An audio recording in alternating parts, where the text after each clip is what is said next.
Good morning, tara basa na tayo nating libro guys, magandang balita Biblia. 7 December 2024, nandito na tayo sa Aklat ng Gawa, Chapter 7, ang talumpati ni Esteban. Pakisabayan ako ng basa ng pare-pareho tayo dito matuto sa salita ng Diyos at sa history na rin ni Jesus. Gawa Chapter 7 verse 1, si Esteban ay tinanong ng pinakapunong pari, totoo ba ang lahat ng ito? Verse 2, sumagot si Esteban, mga kapatid at mga magulang, pakinggan ninyo ang sasabihin ko. Ang dakila at makapangyarihang Diyos ay nagpakita sa ating ninonong si Abraham nang siya ay nasa Mesopotamia pa, bago siya nanirahan sa Haran. Verse 3, sinabi sa kanya ng Diyos, iwanan mo ang iyong lupain at mga kamag-anakan at pumunta ka sa lupaing ituturo ko sa iyo. Verse 4, kaya't umalis siya sa lupain ng mga Kaldeo at nanirahan sa Haran. Pagkamatay ng kanyang ama, siya ay pinalipat ng Diyos sa lupaing ito na inyong tinitirahan ngayon. Verse 5, gayunman, hindi pa siya binigyan dito ng Diyos ng kahit na kapirasong lupa, ngunit ipinangako sa kanya na ang lupaing ito ay magiging pag-aari niya at ng magiging lahi niya, kahit na wala pa siyang anak noon. Verse 6, ganito ang sinabi sa kanya ng Diyos, makikitira sa ibang lupain ang iyong magiging lahi. Aalipinin sila roon at pahihirapan sa loob ng 400 taon, ang tagal. Parang kami lang sa Pilipinas, for almost 400 years din sinakop ng Kastila. Ulitin ko. Verse 5 muna tayo. Gayunman, hindi pa siya binigyan dito ng Diyos ng kahit na kapirasong lupa, ngunit ipinangako sa kanya na ang lupaing ito ay magiging pag-aari niya at ng magiging lahi niya kahit na wala pa siyang anak noon. Verse 6, ganito ang sinabi sa kanya ng Diyos, makikitira sa ibang lupain ang iyong magiging lahi, aalipinin sila roon at pahihirapan sa loob ng 400 taon. Verse 7, ngunit paparusahan ko ang bansang aalipin sa kanila. Aalis sila roon at sasamba sa akin sa lugar na ito. Verse 8, at iniutos ng Diyos kay Abraham ang pagtutuli bilang palatandaan ng kanilang kasunduan, kaya't nang isilang si Isaac, tinuli niya ito sa 8 araw. Ganon din ang ginawa ni Isaac sa anak niyang si Jacob, at ginawa naman ni Jacob sa 12 niyang anak na lalaki na siyang naging mga ama ng 12 lipi. Verse 9, ang mga anak na lalaki ni Jacob ay nainggit sa kapatid nilang si Jose, kaya't siya ay ipinagbili nila upang maging alipin sa Ehipto. Ngunit kasama niya ang Diyos. Verse 10, hinango siya ng Diyos. Sa lahat ng kanyang kahirapan, pinagpala siya ng Diyos at pinagkalooban ng karunungan na humarap siya sa Paraon, ang hari ng Ehipto. Siya ay ginawa nitong gobernador ng Ehipto at tagapamahala ng buong sambayanan ng hari. Verse 11, nagkaroon ng tagutom at matinding paghihirap sa buong Ehipto at Kanaan. Maging ang ating mga ninono ay walang makuna ng pagkain. Verse 12, kaya't nang mabalitaan ni Jacob na may trigo sa Ehipto, pinapunta niya roon ang ating mga ninono. Verse 13, sa ikalawang pagpunta nila, nagpakilala si Jose sa kanyang mga kapatid at nalaman naman ng Faraon ang tungkol sa kanyang pamilya. Verse 14, dahil dito ipinasundo ni Jose ang kanyang amang si Jacob at ang buong pamilya nito. 75 katao silang lahat. 75 katao silang lahat. 75 guys. Verse 15, pumunta nga si Jacob sa Ehipto at doon siya ay namatay. Gayon din ang kanyang mga anak. Verse 16, ang kanilang mga labi ay dinala sa Shechem at inilagay sa libingang binili ni Abraham sa mga anak ni Hamor. Verse 17, marami na ang mga Israelita sa Ehipto. Pero mo guys, nag-umpisa lang sa 75 katao, dumami na. Verse 17, marami na ang mga Israelita sa Ehipto nang sumapit ang panahon para tuparin ng Diyos ang kanyang pangako kay Abraham. Verse 18, si Jose naman ay hindi nakilala ng hari ng Ehipto ng panahong iyon. Verse 19, dinaya at pinahirapan ng hari ang ating ninono at iniutos niya na itapon ang kanilang mga sanggol upang mamatay. Verse 20, noon ipinanganak si Moises, isang batang kinalulugdan ng Diyos, 3 buwan siyang inalagaan sa kanilang tahanan. Verse 21, at nang siya itapon, inampon siya ng anak na babae ng Paraon at pinalaking parang sariling anak. Verse 22, tinuruan siya sa lahat ng karunungan ng mga Ehipsyo at siya naging dakila sa salita at sa gawa.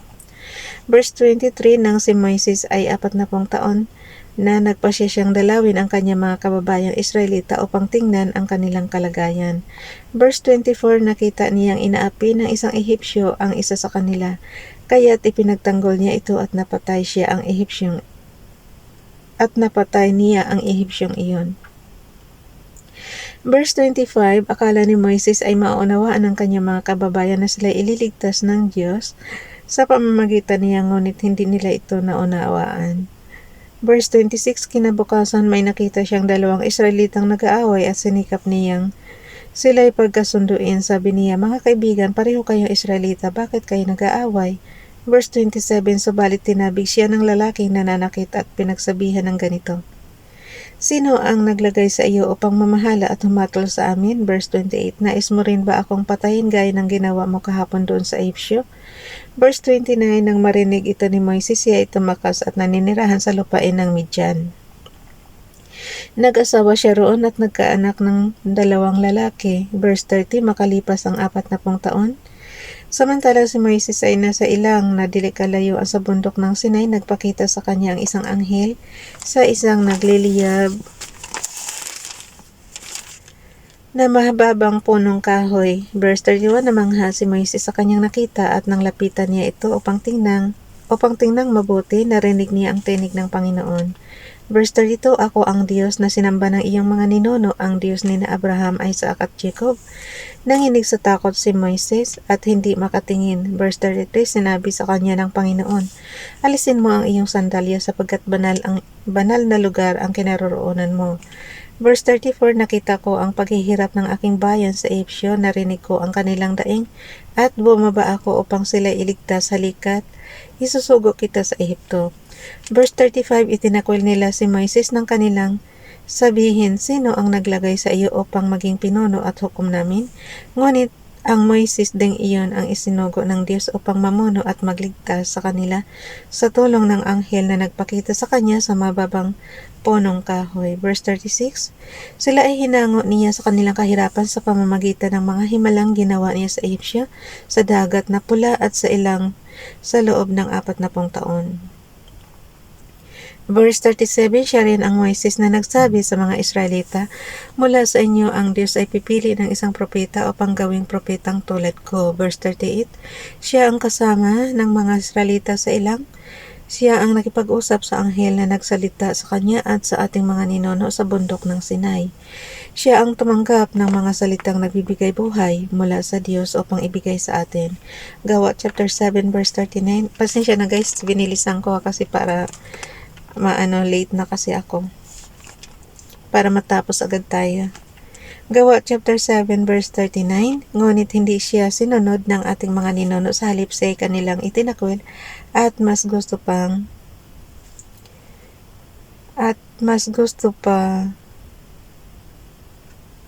nilang magbalik sa Ehipto.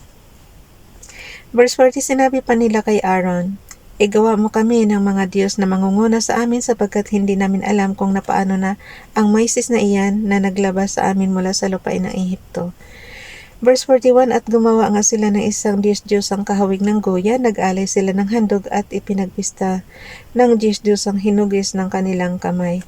Verse 42, dahil diyan itinakwil sila ng Diyos at hinayaang sumamba sa mga bituin sa langit, ayon sa nakasulat sa aklat ng mga propeta. Bayang Israel, hindi naman talaga ako ang tunay na hinandugan ninyo ng mga alay at mga hayop na pinatay sa loob ng 40 taon. Sa loob ng 40 taong kayo'y nasa ilang. Verse 43, sa halip ang inyong daladala ay ang santuaryo ni Molek at ang bituin ng inyong Diyos-Diyosang si Renfan. Dahil ginawa ninyo ang mga rebultong ito upang sambahin kayo ay dadalhin mga bihag sa kabila pa ng Babylonia. Gawa chapter 7 verse 44, kasama ng ating mga ninuno. Sa ilang ang tuldang tipanan na ipinagawa ng Diyos kay Moises ayon sa anyong ipinakita sa kanya. Verse 45, minana ito ng kanila mga anak at dinaladala habang sinasakop nila ang lupain ng mga bansang ipanalupig sa kanila ng Diyos sa pangunguna ni Josue. Ito'y nanatili roon hanggang sa kapanahonan ni David.